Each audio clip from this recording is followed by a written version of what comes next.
Hi there, this is Lori Edge-Hughes and this is your 4-Leg Rehab Minute. And in today's minute, I want to talk to you some of my thoughts about spondylosis. Okay?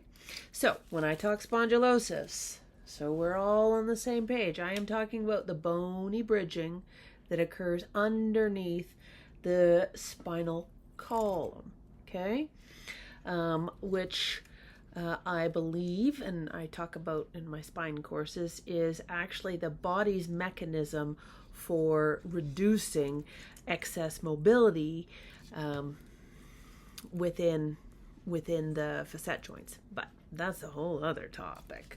Okay, so if I get questions like, okay, Lori, what should I do with spondylosis? Oh boy, I've been told, just leave it alone.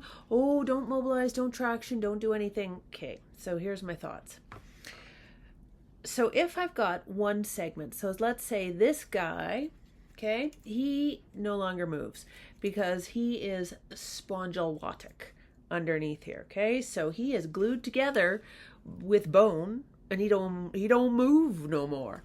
So if he is not moving anymore, okay, what happens?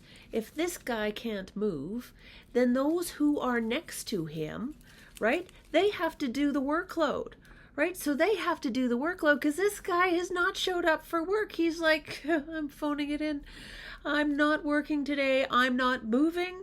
I'm just collecting a paycheck. I get to be part of the spine. Yay me. But he's not doing any work. So where does the movement come from? It comes from the ones that are adjacent to it. So what happens is they become problematic. They start to degenerate. They get painful. They might end up pinching their nerve roots. All of those sorts of things happen to the guy that's doing all the work because this guy is not working anymore. Okay, so then what do? Does manual therapy make sense? Well, maybe not to get this guy moving again, because I don't know that we can reverse. There is some controversy. I've heard people say, oh no, you can. I'm not there yet. So if I can't really get effectively or quickly or anything, get that guy moving, and I just don't think we can. But what I can do is help the guy who's doing so much work, right? So let's say, we take him out for dinner, we treat him to a spa. So what I can do here, and this is where I think traction is good, because it will help. You're not doing anything for this spot, but he's not your problem anymore. The guy's adjacent to it, he's gonna love the traction. He's like, oh yeah, thank you. Please take the stress off of my nerve roots. Open up my disc space. Open up my facet space. Yeah, give it to me, baby. I'll take it all. Okay? You can do, and this is where your modalities, your acupuncture, any of that stuff can be beneficial.